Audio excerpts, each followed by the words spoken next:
From off-season surgery on his right foot, which may require a second surgery, has not played a minute for the Pelicans this season. There appears to be a disconnect between Zion and the Pelicans organization. CJ McCollum says he still hasn't spoken to Zion since being traded to New Orleans.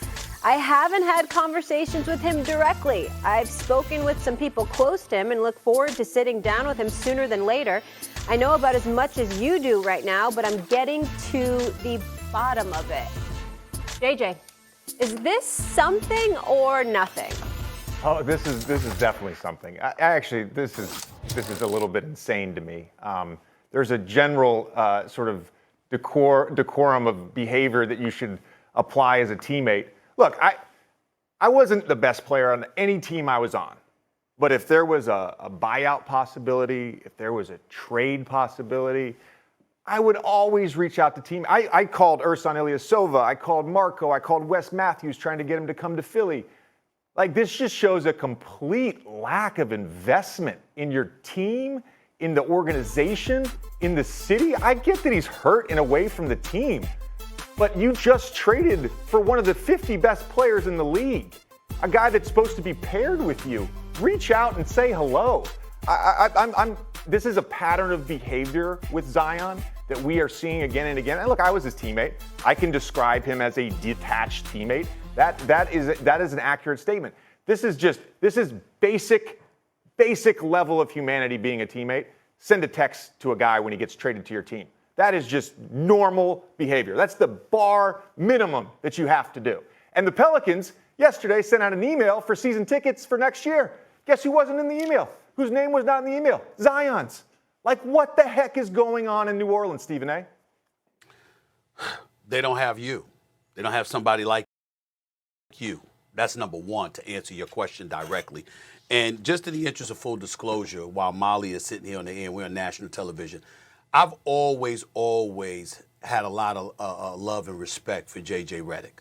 Mm-hmm. The reason I say that up is because I remember one time he was with the Philadelphia 76ers and it was all playful or whatever, but he disagreed with a take. Little did I know that we'd be on the air together disagreeing on takes in the future. But J.J. Redick disagreed with a take that I had, Molly, and I don't remember what exactly it was about, but he jumped on me, and then Ben Simmons and others came along and they jumped on me. But they had something to say and they came up to me and they said it. You see what I'm saying? And then I had to go on the air the next day and be like, they had a point. You know what I'm saying? It makes sense. And it's just about the level of professionalism and decorum and just being men that you're speaking to that I've always respected, because I'm the type of person that if I say something publicly that's wrong and you show me that I'm wrong, I'm not going to apologize privately. I'll go on the air and acknowledge in that same public platform that I was wrong. And I just think that there's something to be said about professional decorum. And I think to some degree that's what you're talking about here, but you also are talking about an extra level of something, which is decency. You're absolutely right, J.J. Redick. There is no disagreement here, but I'm going to elaborate a little bit more extensively on the point than you did by saying this. All Zion Williamson is doing is showing you that he don't want to be there. And David Griffin needs to get with the program.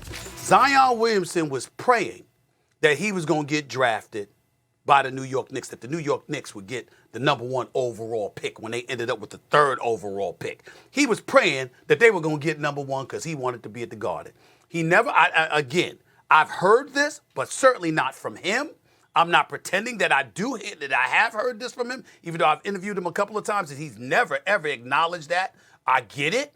But the bottom line is everybody knows he ain't interested in being in New Orleans. I believe if he were interested in being in New Orleans, he'd be on the court. Now, that's not to imply he's faking his injuries or anything like that. It's to sit there and say the incentive matters. If you are incentivized to do something, you will crawl under every rock. You will turn over every rock. You will dot every T. You will cross every T. You will dot every I. You will do whatever it takes to get on the court. That's not what we're seeing from Zion Williamson. And if you're David Griffin, guess what? You know what? Alvin Gentry was once your coach, he's gone. Stan Van Gundy was once your coach, he's gone. Now you got Willie Green up in there. It don't matter. What you really need to focus on is finding a way to utilize Zion to get assets for him, to have people who want to play and want to be professional and want to be there. Because I think behind all of this, JJ, and I don't know, I'm not pretending to know, but I think based on the evidence that you deduce from what we see, I believe that Zion Williamson is sending a message. I don't want to be here. I want you to get me the hell up out of here. Well, and I think that's what that's about. I said pattern of behavior earlier, and this is now another incident, another example of that pattern of behavior. Yes, he's never publicly come out and said, I don't want to be in New Orleans. But as we know, Stephen A., because we follow the league, where there's smoke, there's fire. And you didn't hear rumors about Giannis being unhappy in Milwaukee. No, you didn't hear that. With Zion, you've heard that now for the last 3 years. And I want to be very clear on something, too, by the way. You talk about me not being there. This is something I addressed with Zion in front of the team, okay? So this is going back to his rookie year. There's a responsibility that you have as an athlete when you play a team sport to be fully invested.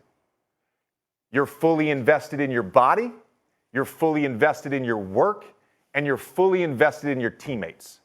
That is your responsibility. And we have not seen that from Zion. Yes, he's been amazing when he's been on the court. 100%. Yeah. He's amazing to watch. There's no one that can do what he does on a basketball court. There isn't.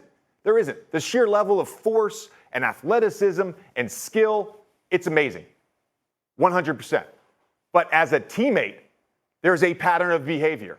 As a fully invested individual in New Orleans, there is a pattern of behavior. This is worrisome. And I totally agree with you. Like, New Orleans is going to have to make some sort of decision here. We've seen this now for 3 years.